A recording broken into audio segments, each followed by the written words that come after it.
Apelissons le bas son bout de la combo ya Yesu ya Nazareth. Applaudissons une bénédiction.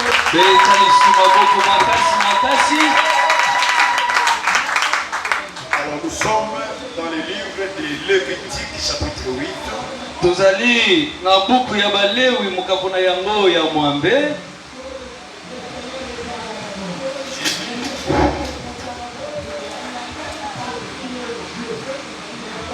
Le verset 7.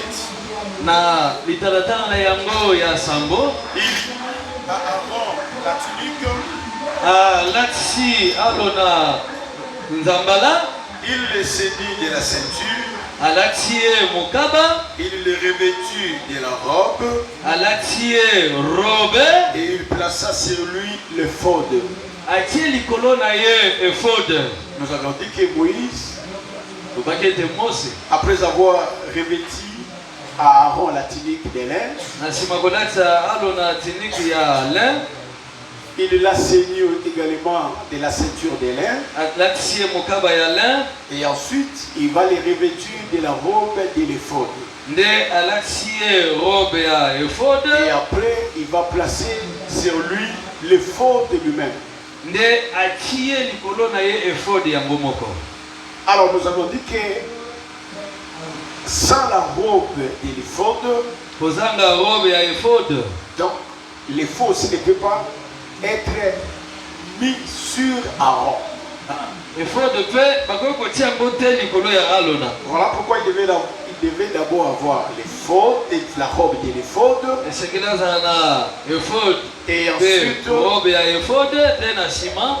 Et ensuite il va intervenir le faud.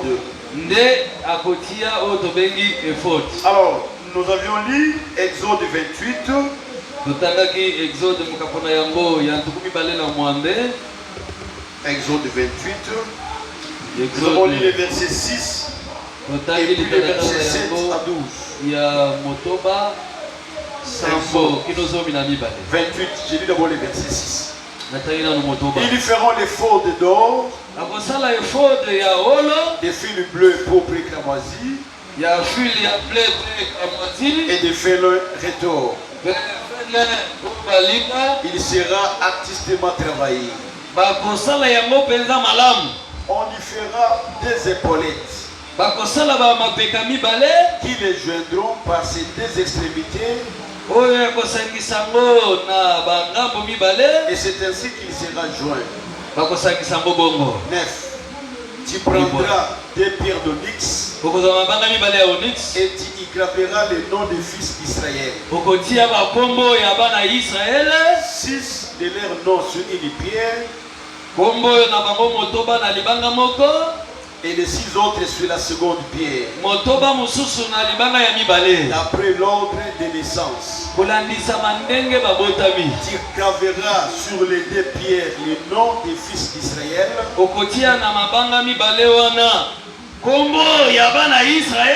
on grave les pierres et les cachets.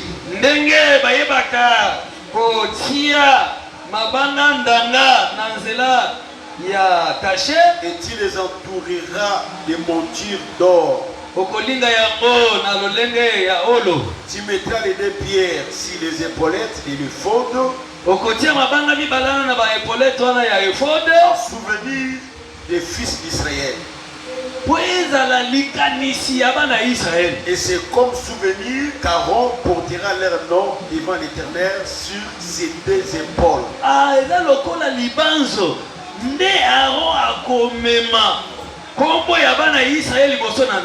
Tu feras des montures d'or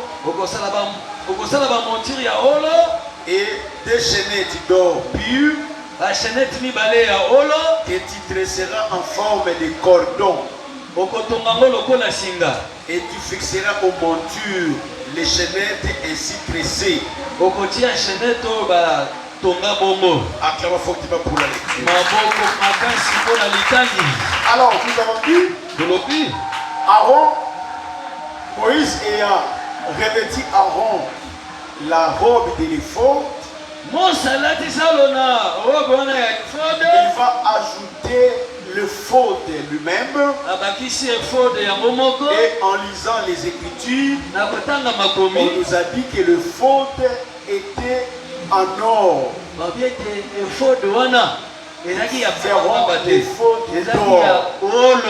C'est que le faute était en or.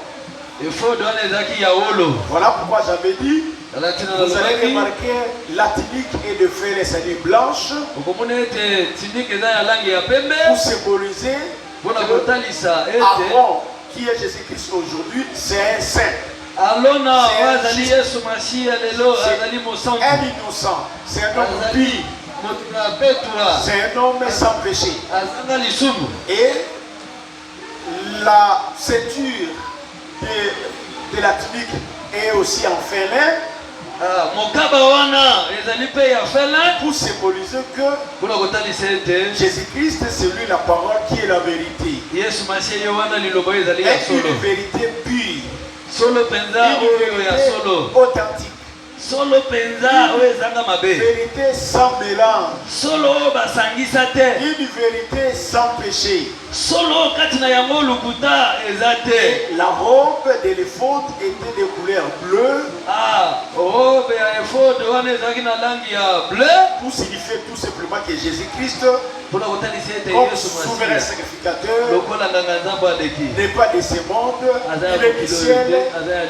Son origine est céleste. Voilà pourquoi il cherche les choses d'en haut et non celles qui sont sur la terre. Et les fautes étant en or, c'est pour signifier tout simplement que le souverain sacrificateur qui est Jésus-Christ aujourd'hui, il est Dieu. Parce que l'or c'est la divinité, c'est Dieu lui-même. Jésus est Dieu et sa parole est Dieu lui-même. Parce que l'Écriture dit au commencement était la parole, la parole était Dieu. Acclamons le Seigneur. Alors nous avons eu à expliquer que dans l'explication du mot hébraïque concernant les fautes,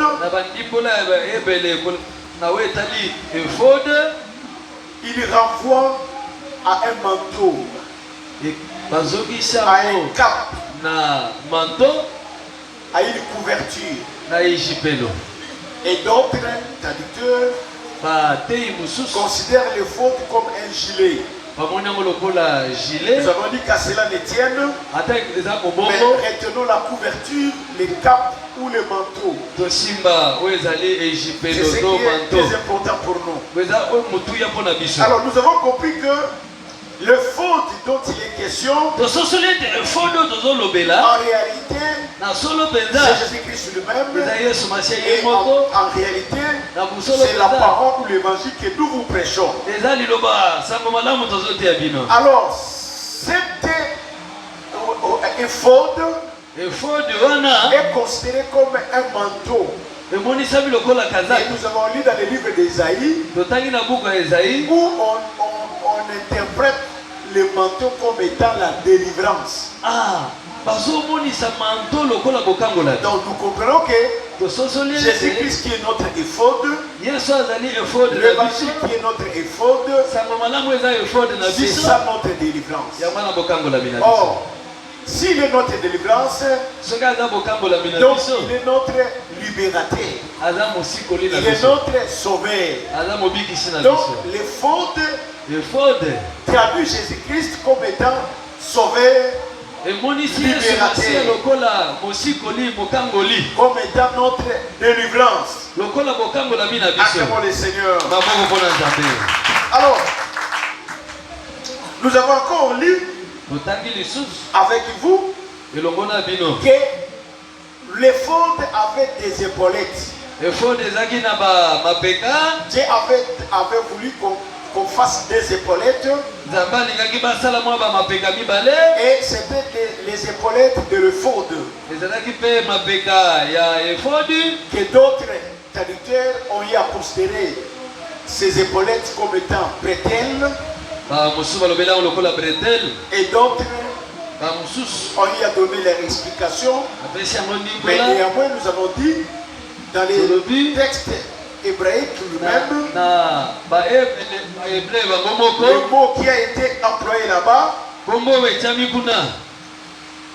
Kautaf, c'est pour signifier tout simplement épaule. Mais les traducteurs l'ont rendu par épaulette. Car cela ne tient. Nous avons dit que nous avons établi la distinction entre les épaulettes, dont on fait allusion ici, avec les épaules d'Aaron, dont l'Écriture aussi a y à parler. Alors, en ce qui concerne les épaulettes de l'éphod, c'est le verset 7 qui le dit. On y fera des épaulettes. Nous avons dit, les épaulettes en question symbolisent tout simplement les galons. Les galons. Or, si Aaron, dans son éphod, on a prévu des épaulettes, c'est-à-dire il avait des galons. C'est ce que Philippiens dit. Que Dieu ayant abaissé son serviteur, Jésus ayant accepté d'être abaissé jusqu'à la mort de la croix, voilà pourquoi Dieu l'a souverainement élevé. Donc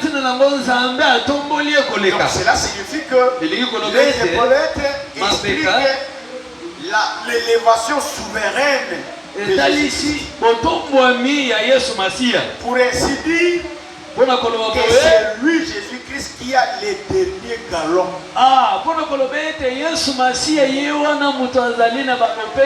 Les derniers grades dans ce monde.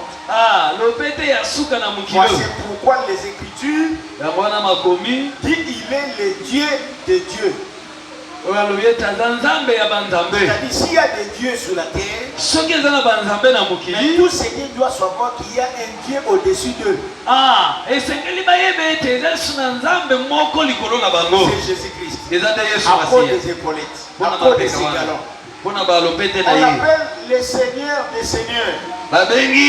Pour signifier que s'il y a des gens dans ce monde qui sont reconnus comme des seigneurs,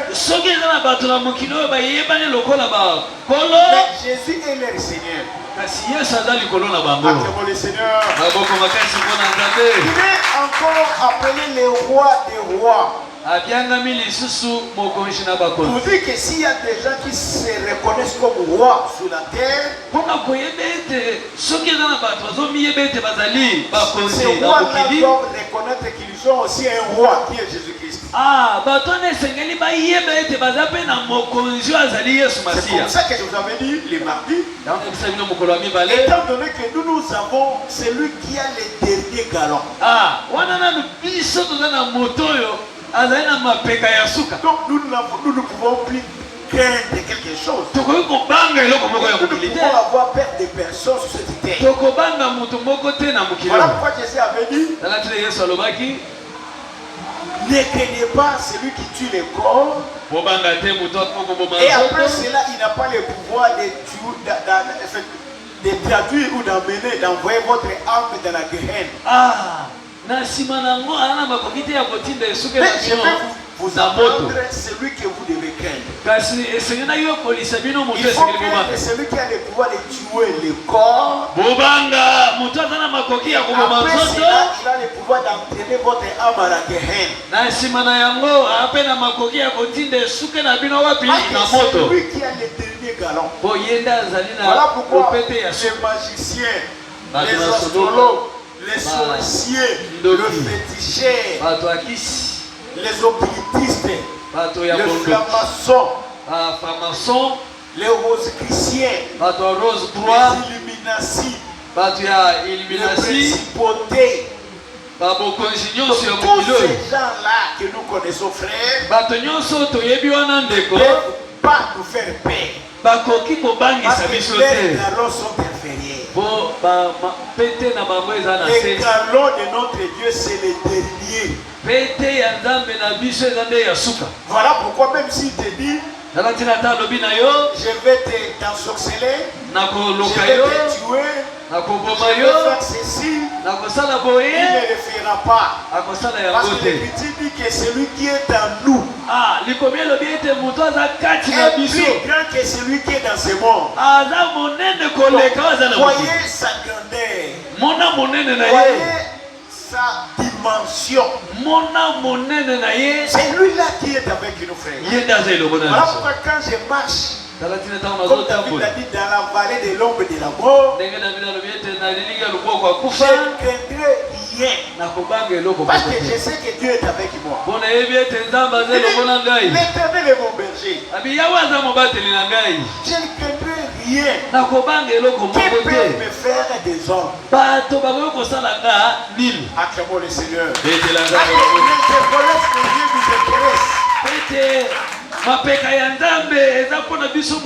ces galons-là, c'est ce qui nous intéresse. Voilà pourquoi je vous avais dit, il ne faut pas avoir peur des gens de ce monde. Je vous ai parlé de Shadrach, Meshach et Abednego. Le roi a élevé une statue. Il a dit à tout le monde de se prosterner et d'adorer la statue. Au son des trompettes, des chansons, des guitares, des cornemuses, de tous les instruments musicaux, il faut s'activer et adorer la statue. Les instruments ont retenti, tout le monde s'est agenouillé et a commencé à adorer les statues. Shadrach, Meshach et Abednego ont refusé. On aurait dire au roi que dans ton royaume, il y a des gens qui n'ont pas de respect vis-à-vis de toi. Ils ne tiennent pas compte de toi. Quand toi tu as donné de l'ordre, ils l'ont bafoué. C'est Shadrach, Meshach et Abednego. Au son des instruments musicaux, ils n'ont pas fléchi les genoux. Ils ne se sont pas prosternés pour adorer la statue. Le roi va appeler ces trois personnes pour leur dire, vous n'avez pas voulu fléchir les genoux. Alors maintenant je vous donne une chance. Les instruments vont encore retentir. Il faut que vous entendez les sons. Fléchissez-vous, prosternez-vous et adorez la statue. Mais au cas contraire, vous serez jeté dans la fournaise ardente de feu. Shadrach, Meshach et Abednego, ils n'ont pas eu peur du roi. Parce qu'ils ont compris que ces galons n'étaient pas les derniers galons. Il y avait un autre Dieu. C'est le Dieu que Meshach et Abednego servaient. C'est lui qui avait les derniers galons. Il y avait les derniers galons et qui avait un mot dans la vie de ces trois personnes. On a encore fait retentir les instruments musicaux. Tout le monde s'est prosterné et a commencé à adorer la statue. Les trois hommes sont restés debout. Ils n'ont même pas fait cas de l'ordre du roi. Et on a constaté effectivement ces gens-là ont refusé de s'agenouiller. On a mis la main sur eux. On a pris des soldats, ils les ont saisis et les ont emmenés dans la fournaise de feu. Ils ont chauffé cette fournaise 7 fois. Ils les ont jetés dedans. Ceux qui les avaient jetés ont péri dans le feu de la fournaise. Mais les trois hommes sont jetés dedans. Le feu n'avait pas le pouvoir sur eux. Pourquoi? Parce que le feu a rencontré quelqu'un qui est le plus grand que lui. C'est Jésus-Christ. Et le roi, en venant dans la fournaise, il a regardé. Il dit, nous avons jeté 3 hommes dans la fournaise. Mais je me rends compte qu'il y a une 4e personne.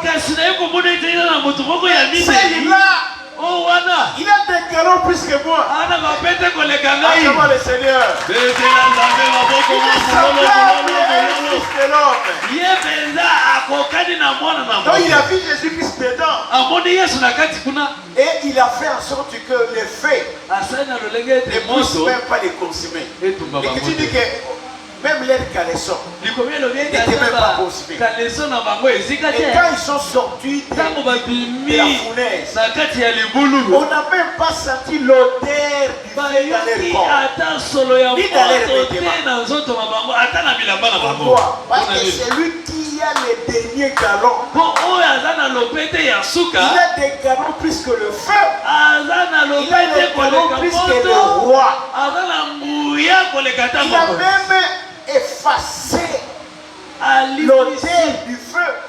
Asilisi solo ya moto. Acclamons le Seigneur. Maboko mpona C'est lui qui faut avoir paix à cause de ses galons.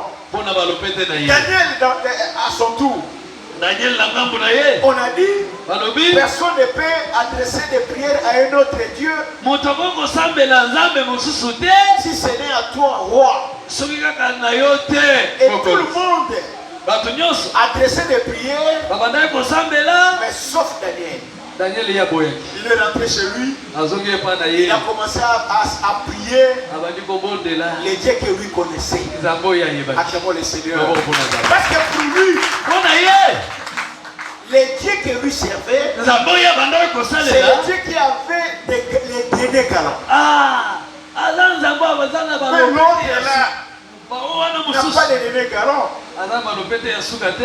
On est venu s'y prendre Daniel baye kokanga Daniel en train de prier. akobondela. On rentre chez le roi, on dit bazongi epai ya mokonzi balobi Daniel Daniel n'a pas de respect vis-à-vis de toi. ana botosi Il epai n'a pas fait même ton ordre. Nous l'avons atosi te surpris en train de prier. tomonaki ye tokangaki ye akobondela. Alors, comme toi tu avais dit, lokola yo celui qui olobaki va adresser des prières à un autre Dieu, moto il akosambela faut nzambe les jeter mosusu dans la fosse au lion. bokanga ye bobwaka ye na libulu ya On a pris bakosi. Daniel, bazwi on Daniel l'a jeté dans la fosse au lion. babwaki ye na libulu ya bakosi. Mais le roi au moins nkumu kasi na a ngambo dit na à ye Daniel, alobi na Daniel les dieux que toi tu sais, nzambe oyo osalelaka que ce Dieu-là nzambe wana te garde. abatela. Acclamons le Seigneur. Maboko mpona nzambe. Daniel entre dans la fosse au lion. Daniel akoti na libulu ya bankosi. Les lions se sont rendus compte. Bankosi baye koyeba Ils ont vu Daniel. bamoni Daniel. Mais ils ont vu aussi en Daniel Kasi bamoni mpe na kati ya un Daniel autre lion nkosi mosusu plus fort qu'eux. makasi koleka C'est-à-dire, bango. ils ont vu en Daniel un lion plus gradé qu'eux. Elingi koloba ete bamoni na kati na Daniel nkosi oyo aza na lopete monene koleka Ayant bango. les derniers galons qu'eux. Aza na balopete ya suka koleka bango. Quand vous êtes inférieur en galons, Ntango oza na balopete ya se vous voyez celui qui a les galons supérieurs. omoni moto aza na Mais balopete qu'est-ce ya qu'on fait? likolo. L'inférieur, qu'est-ce qu'il va faire? moto oyo ya se akosali. C'est-à-dire ce jour-là, tous les deux étaient comme ça. Bankosi nyonso Parce qu'ils ont vu celui qui avait des grades supérieures. bakateli losambo Et ils doivent bamoni rester moto comme aza ça. likolo na bango. Les lions n'ont pas bougé. Ils n'ont fait aucun mouvement. tala balingani te Ils n'ont même pas touché Daniel. ata linza Ni ya même moko les te déchirés comme on pensait. bapasoli bango te ndenge babanda kokani. Alors le roi ne s'endormait même pas. Il a fait des insomnies. mokonzi azangi Il dit pongi. non, non, non, Daniel, c'est un homme différent. abi Daniel oyo nayebi En tout cas, akesei na pour moi, bato il ne peut même pas mourir. mwana akokende kokufa. Alors, très tôt le matin, ntongo le mpenza roi va se rendre dans la fosse au lion. mokonzi akei kuna na libulu ya bankosi Il va appeler à voix forte. Daniel! abengi na Daniel! momongo makasi. Daniel Est-ce que ton Dieu Daniel n'est pas venu à ton secours? nzambe na yo ye na lisungi na yo te. Elle dit oui. abi Le iyo Dieu que moi je sais. nzambe nga A envoyé nasalelaka son âme. atindi Il a ange frappé na ye les gueules des lions. akangi Et monoko les lions bankosi n'ont fait aucun mal. bankosi basali ye mabe ata moko te. Frère, ndeko nous avons le Dieu qui a les derniers galons. tala toza na nzambe azali na balopete ya suku. Nous n'avons peur de personne. tobangaka eloko moko Il ne nous fera rien. akosala biso Sa eloko te. sorcellerie, Kindoki sa na ye. magie, Somoka ou na son ye. occultisme. bondoki na ye ça ne fera absolument rien. Et ça la biche le côté. Quand je marche en toute sécurité. Quand je dors en toute sécurité. Et je sais que personne ne me fera du mal. Tout au long de mon sommeil. Tout au long de ma marche. Parce que celui qui est en moi, il a les derniers galons.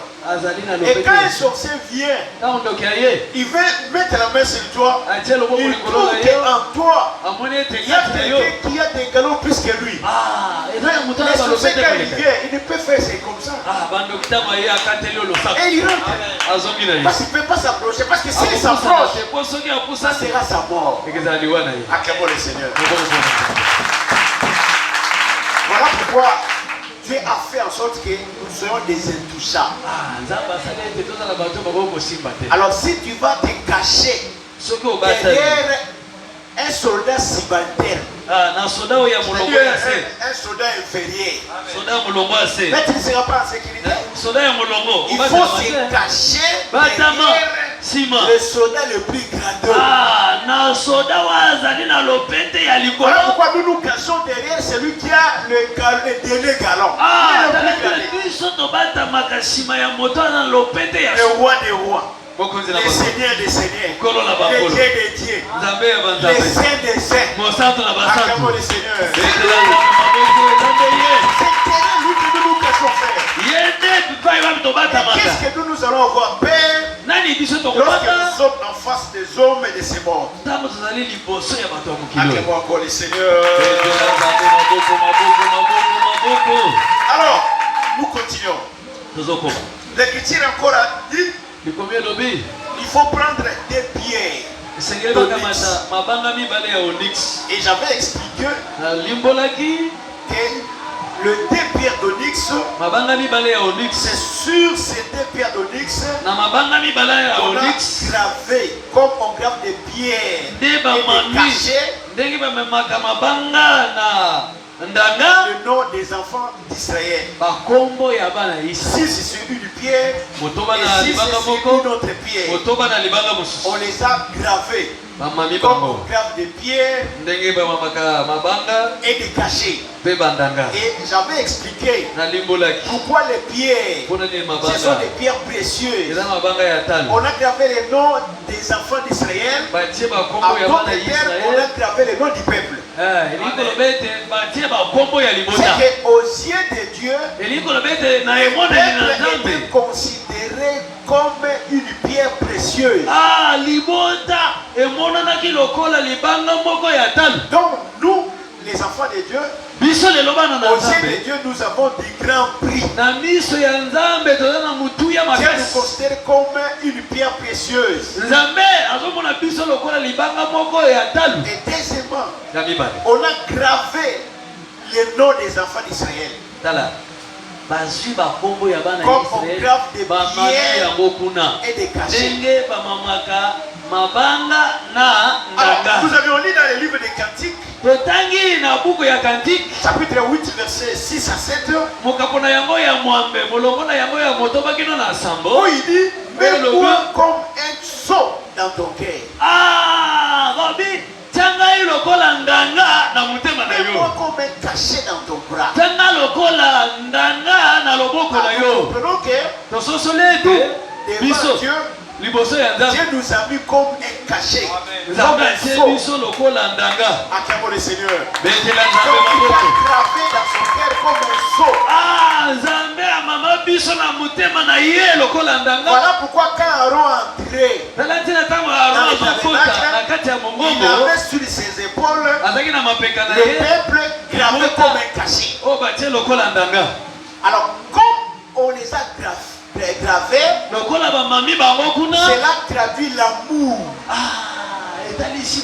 que Dieu a vis-à-vis de son peuple. Voilà pourquoi il dit quand Dieu a tant aimé le monde, il a donné son Fils unique. À cause de l'amour dont il nous a aimés. L'amour c'est comme une flamme de feu. Et les grandes eaux peuvent éteindre l'amour.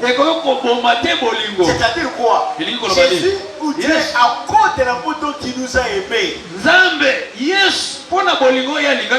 épreuves dont il a fait, dont il a connu, ne l'ont pas empêché de mourir pour nous sauver à cause de son amour. Donc on l'a arrêté, on l'a frappé, on l'a cloué, crucifié. Donc, toutes ces épreuves, ce sont des hommes. Mais ils étaient incapables d'étouffer l'amour qu'il avait pour nous. Et Jésus a accepté de mourir pour nous sauver. Acclamons le Seigneur. Ce n'est pas tous. Nous avons encore dit que le faute était considéré comme quelque chose servant à concilier Dieu.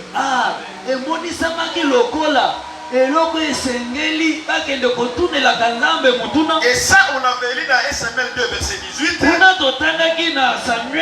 On avait aussi lu Samuel 23, verset 6, 9 à 12. David va demander au sacrificateur Abiatar de lui apporter le faute. Et quand on lui a apporté le faute, David va adresser à Dieu la prière concernant ses adversaires pour demander s'ils vont descendre vers lui ou non. Révèle-moi ça. Et Dieu va révéler à David, tes ennemis descendront vers toi. Donc c'est comme ça que j'avais dit. C'est que le faute, c'est un objet qui nous sert à concilier Dieu.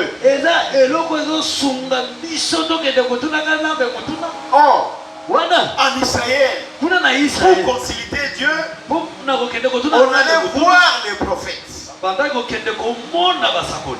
voir le prophète. Et l'Écriture dit en Israël, quand on allait consulter Dieu, on allait consulter sa parole, on allait voir les prophètes. Et on dit, c'est lui qu'on appelle aujourd'hui prophète.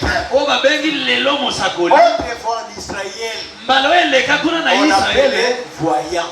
Acclamons le Seigneur. Donc nous avons compris que le faute, c'est un voyant, c'est un prophète. Donc Aaron, en se revêtant d'un éphod,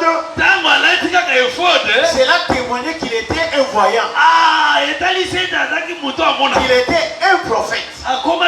Et vous savez que quand Dieu avait envoyé Moïse en Égypte, Dieu a dit à Moïse, j'ai été fait Dieu pour Pharaon. Moïse, ton frère, Aaron, ton frère, sera ton prophète. Acclamons le Seigneur. Maintenant, Aaron est le prophète. Cela devait se réaliser. C'est comme ça qu'on a mis sur lui le faux pour aller concilier Dieu. C'est comme ça que j'avais dit qu'on concilie Dieu, on concilie la parole de Dieu, mais en passant par le voyant, les prophètes. Voilà pourquoi j'avais dit qu'il y a des choses dont la parole n'a rien dit. N'est-ce pas? Je donne un exemple. Un mariage arrive dans ta vie. Maintenant, quand vous voulez savoir si ce mariage, Dieu est derrière, si Dieu n'est pas derrière, ce n'est pas l'écriture, l'enseignement qui va te montrer. L'enseignement nous donne des principes généraux. La vie dans les mariages. C'est qu'il faut faire pour entrer dans un mariage. Mais pour connaître la volonté de Dieu, il faut consulter Dieu, consulter sa parole. Tout il faut entrer dans une prière pour que Dieu te dise c'est un bon chemin pour toi, ou c'est un mauvais chemin. C'est comme ça que David va demander est-ce qu'ils vont descendre ou non. Et la seule personne qui connaît demain, c'est Dieu lui-même. La vérité, je vous dis, est cachée à nos yeux tous. Nous voyons ce que nous voyons aujourd'hui. Nous parlons ce que nous voyons aujourd'hui. Ce qui va arriver demain, ça relève de Dieu seul. Et c'est seulement lui qui peut nous dire va dans ces chemins ou ne va pas dans ces chemins. Acclamons le Seigneur. Il faut toujours consulter Dieu. Parce que beaucoup de gens font des choses sans la volonté de Dieu. Voilà pourquoi tu as besoin de le faute. Tu as besoin du prophète. Tu as besoin du voyant. Le prophète dont je parle, ce n'est pas Nathan. Non, le prophète par excellence. Le voyant par excellence, c'est Jésus-Christ lui-même. C'est lui qu'il faut consulter. C'est lui qu'il faut consulter la parole. C'est lui qui te dira va. Ne va pas. C'est un bon chemin. C'est un mauvais. C'est un chemin périlé. C'est un chemin favorable pour toi. Voilà pourquoi beaucoup de gens font des choses sans la volonté de Dieu, sans consulter les fautes. Mais quand vous ne consultez pas Dieu, vous connaissez sa volonté, le mal va arriver. Acclamons le Seigneur. Alors ce n'est pas tout. L'Écriture va encore dire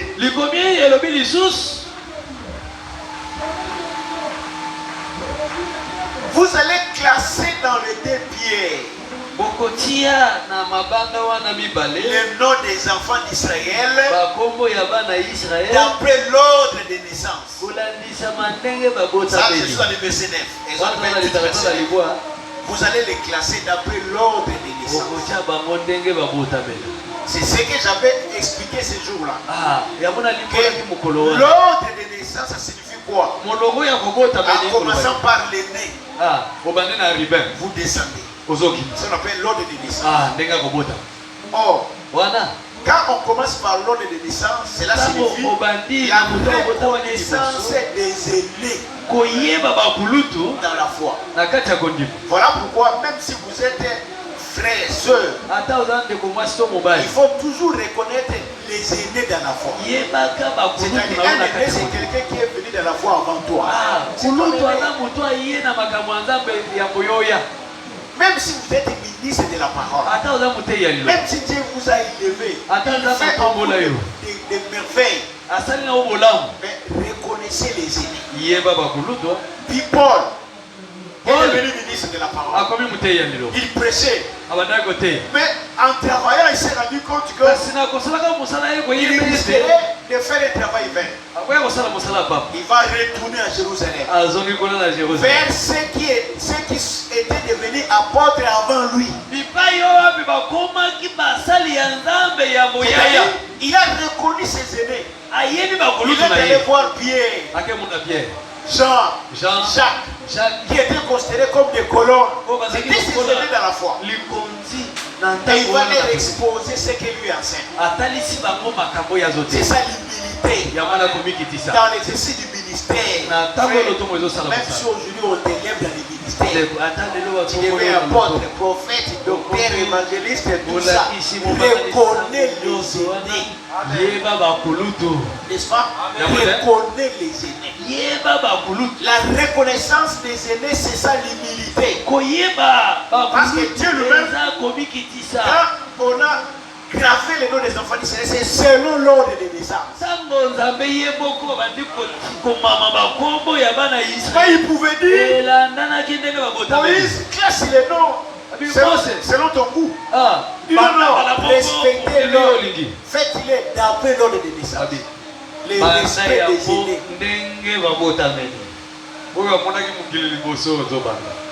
Il est devenu ministre de Dieu avant toi. C'est ton aîné. Il est dans la foi avant toi. C'est ton aîné. Et reconnais cela. L'orgueil ne paye pas. Oh, moi je suis ministre comme lui. Moi je suis frère comme lui. Non. L'Écriture dit Dieu résiste aux orgueils mais il fait grâce aux humbles.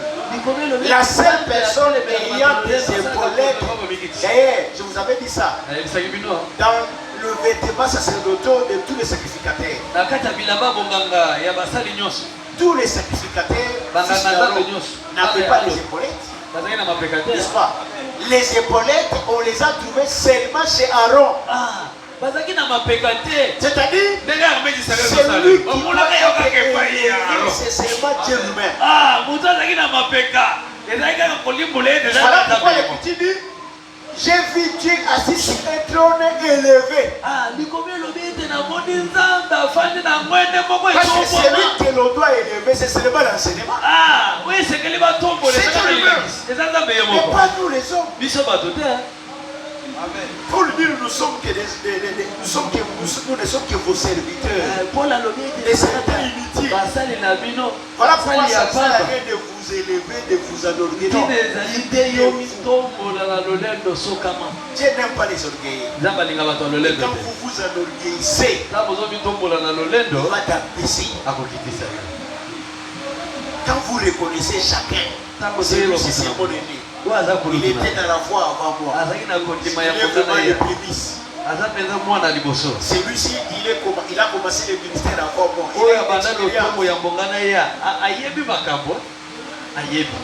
Mais quand vous ne le faites pas, Dieu verra en vous l'orgueil et il va vous mettre de côté. Acclamons le Seigneur. Alors nous continuons. L'Écriture dit encore, je suis au verset 11, il dit, tu les entoureras de montures d'or. Le verset 13 dit, tu feras des montures d'or. C'est tout autour. Cela signifie quoi? Les épaulettes. N'est-ce pas?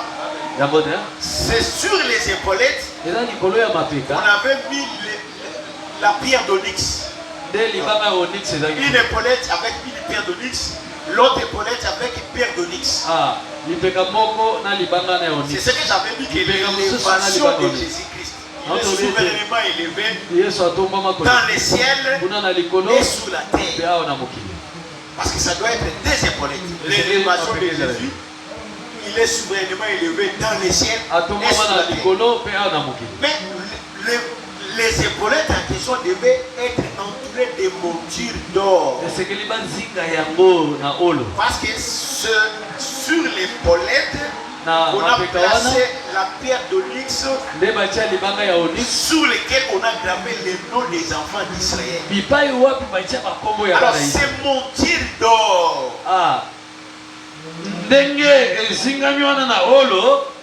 Regardez si quelqu'un a des lunettes. Les lunettes, vous voyez les lunettes, non? N'est-ce pas? Les lunettes ont fait la séparation entre les montures et les verres. N'est-ce pas?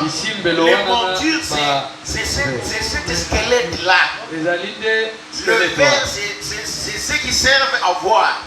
Alors le montures, c'est la protection. N'est-ce pas? C'est la protection. Parce que nous, en tant que peuple, nous avons la protection. Une protection en or. Acclamons le Seigneur. Une protection en or parce que l'or c'est Dieu lui-même.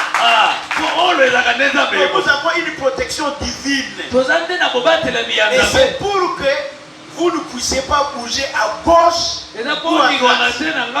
C'est-à-dire que celui qui est en Jésus-Christ doit rester dans les montures d'or. Il ne peut pas sortir. Il doit rester dans les seigneurs. C'est ça le montures d'or, c'est rester dans les seigneurs. Être dans les seigneurs. C'est pourquoi même l'Écriture dit que les mariages s'efface dans les Seigneur. Celui qui veut se marier, il se marie dans les Seigneur. Parce que c'est ça c'est ça la protection. Parce qu'en dehors des montures, en dehors du Seigneur, il n'y a pas de vie. Il n'y a pas la sécurité. Acclamons le Seigneur. Alors ce n'est pas tout. Il va encore ajouter, c'est le verset 14. Et des chaînettes d'or pur qui dressera en forme de cordon.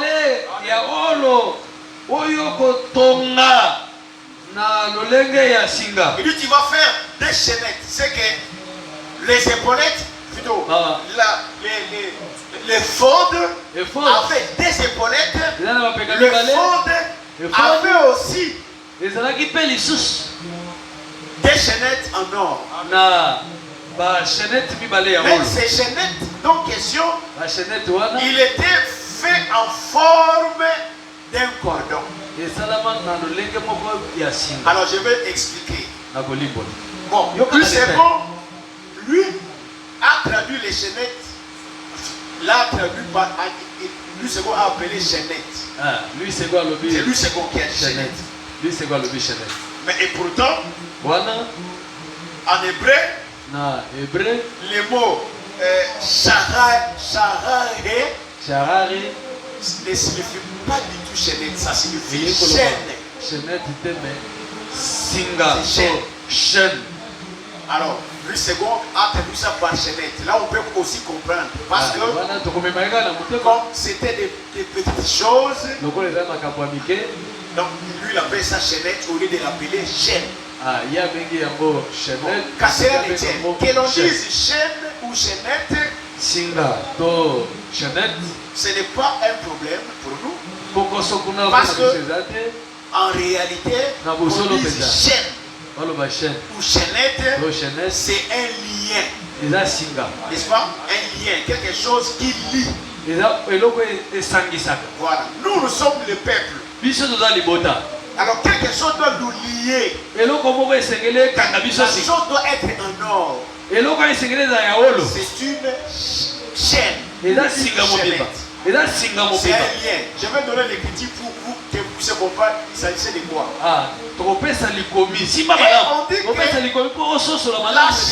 Les chaînettes en question doivent être dressées en forme de cordon.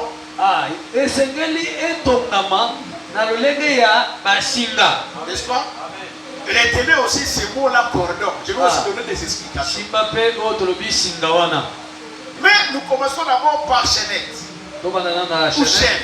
Bon, même si on dit cordon, n'est-ce pas? Cordon aura aussi la même connotation, le même sens que chaînette, chaîne. Parce que lui aussi cache l'idée du lien.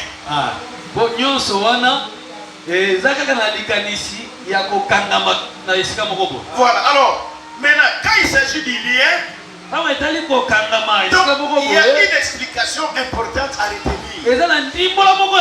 Ézéchiel 34, verset 7. Verset 27. Le frère va lire rapidement. Ézéchiel chapitre 34, verset 27. L'arbre de champ donnera son fruit, que la terre donnera ses produits. Elles seront en sécurité dans leur pays. Elles sauront que je suis l'Éternel. Quand je briserai le lien de leur joug et que je délivrerai de la main de ceux qui les asservissaient. On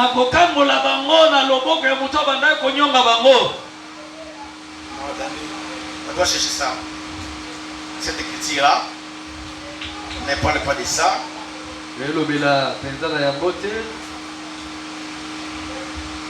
Donc, on va chercher rapidement cette écriture. Prenez un peu de patience. Il nous explique les liens. Voilà.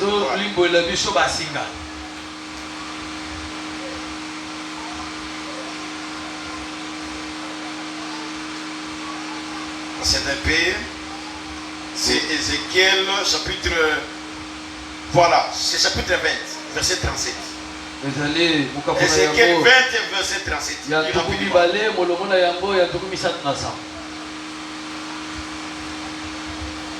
Je vous ferai passer sur la verge. Et je vous mettrai dans le lien de l'alliance. Voilà. Acclamons le Seigneur. Donc,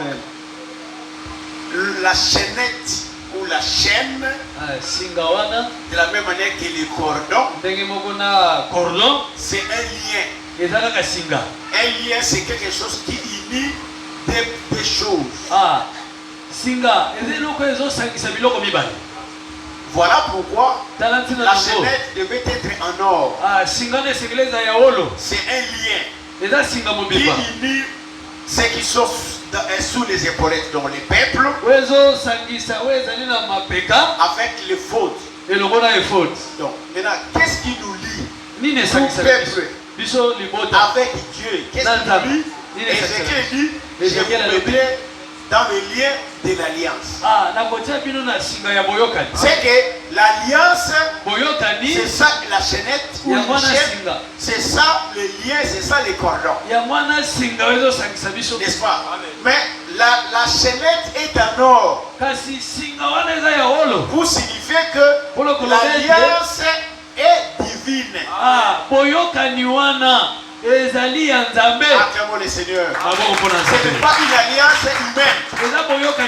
L'alliance qui unit nous, les peuples, avec Dieu, c'est une alliance divine. C'est l'alliance de Dieu. C'est ce qu'on appelle la chaînette. Alors ce n'est pas tout. J'ai dit, la chaînette en question doit être en forme du cordon. Des cordons. Parce qu'il y a deux chaînettes. Alors, maintenant, pourquoi on dit cordon? N'est-ce pas? Vous allez, si vous lisez dans Osée, on dit, j'ai dit que je vais vous mettre dans les liens, dans les cordages, dans les cordons d'amour. Donc, on considère que le lien là qui nous unit avec Dieu, c'est l'amour. Mais ce n'est pas tout. En Israël toujours, le mot hébraïque qui explique aussi cordon ou cordage ou corde, tout ça, renvoie aussi à d'autres explications pour signifier aussi l'espoir. Donc le peuple qui sont en Jésus-Christ, liés en Dieu par l'alliance, ils ont l'espoir. L'espoir envers vis-à-vis de qui? Vis-à-vis de Dieu. Ce n'est pas tout. Et même mot aussi signifie l'espérance. Quand on dit cordon, on voit l'espérance. Ce qui signifie que les peuples qui sont dans l'alliance avec Dieu espèrent en Dieu. C'est-à-dire, Dieu est leur espérance. Regardez Naomi. Va dire à Ruth, c'est-à-dire à ces deux belles filles, je pouvais encore avoir de l'espérance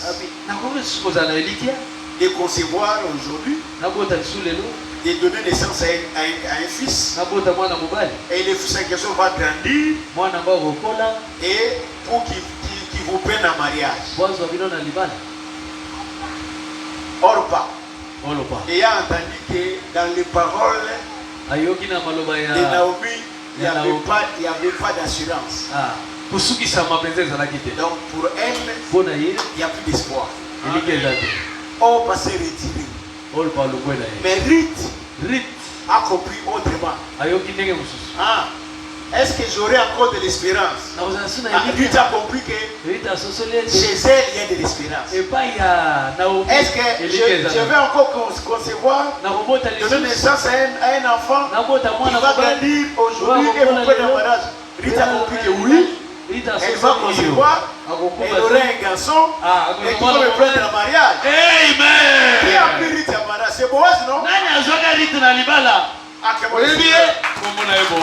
pour Ruth, Il y a de l'espérance.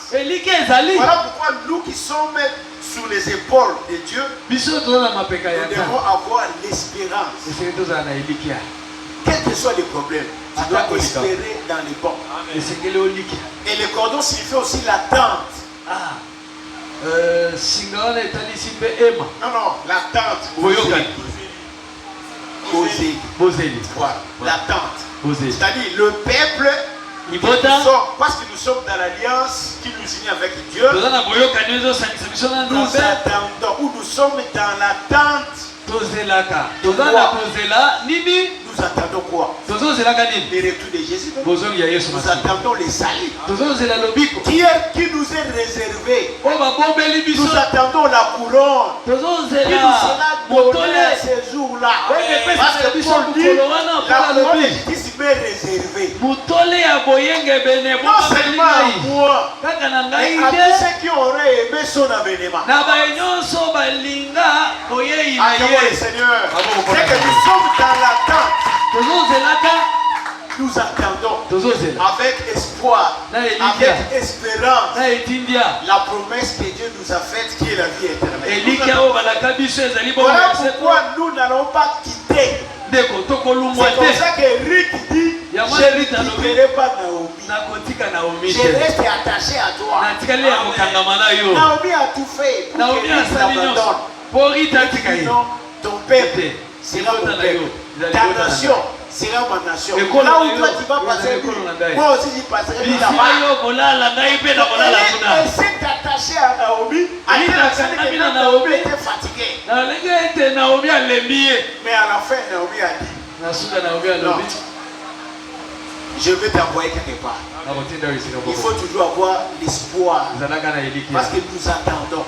Et celui qui attend n'abandonne pas la foi. Acclamons le Seigneur. Et enfin, pour terminer, il est dit que Aaron portait le peuple sous les épaulettes en question. Et le fond, on a mis les noms des 12 tribus d'Israël, donc le peuple, sous les deux épaulettes. Et les deux épaulettes étaient sous les épaules d'Aaron. Les deux épaules d'Aaron. Et j'avais expliqué que les épaules d'Aaron représentaient la charge, la responsabilité. C'est-à-dire que le peuple que nous sommes sous la responsabilité du souverain sacrificateur. Donc c'est Jésus-Christ qui a notre charge. C'est lui qui a notre responsabilité. Il nous porte sur ses épaules. Il a dit dans Luc, un homme avait des brebis, il a perdu ses brebis. Alors il est allé chercher ses brebis, il a trouvé une brebis qui était égarée, il l'a retrouvée et l'a mis sur ses épaules.